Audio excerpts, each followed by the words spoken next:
Where does cool live? JS108Atlanta.com. Music in the key of jazz. We got to keep that history going because you don't want it to become a lost art form.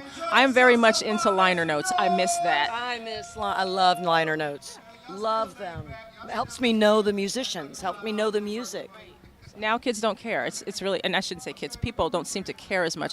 So talk to me, having not traveled musically in Europe, tell us a little bit about what are some of the differences that you see in the people in terms of how they receive music, how they do things. Is it as individualistic as we see it here, or is it a little different? I think it's more of it's much more of a corporate shared thing there. And it's governments have it built into, like I tour in Eastern Europe, which has,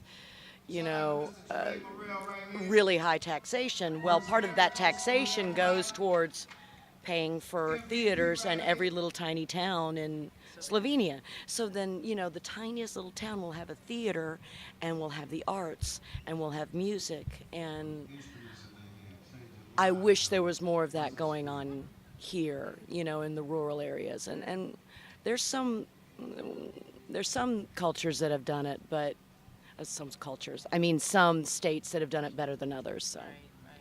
It was interesting. I was reading an interview that Quincy Jones did recently in preparation for the opening of the African American Arts Museum in Washington, D.C. Beautiful museum. Yeah. So he was like the music director of that opening.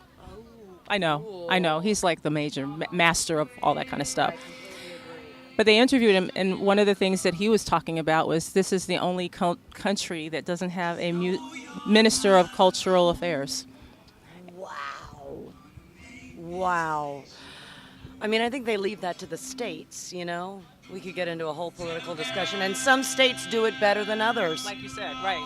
So I hope that we get back to some of the basics with that, because we don't want it to become a lost art. We certainly don't want to lose the genre of jazz because it's so huge in the United States, and they seem to understand it and appreciate us so much more in other parts of the world. So well, and that answers your question about what the differences that you see. They certainly do appreciate more eclectic music, I've found overseas. But I think that happens here too, that college kids, universities have always been very open to very obscure eclectic things. It's just, are people making a living at it? No, Anyway, it's an interesting discussion.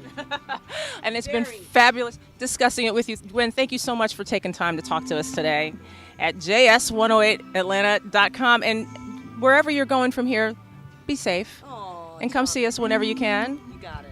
Thank you. It's been a pleasure. Thank you. You've been listening to JS108Atlanta.com, where music is played in the key of jazz, and you just got finished listening to Gwen Hughes, the wonderful and talented jazz musician. Thanks for being here. Stay in tune. We'll see you soon.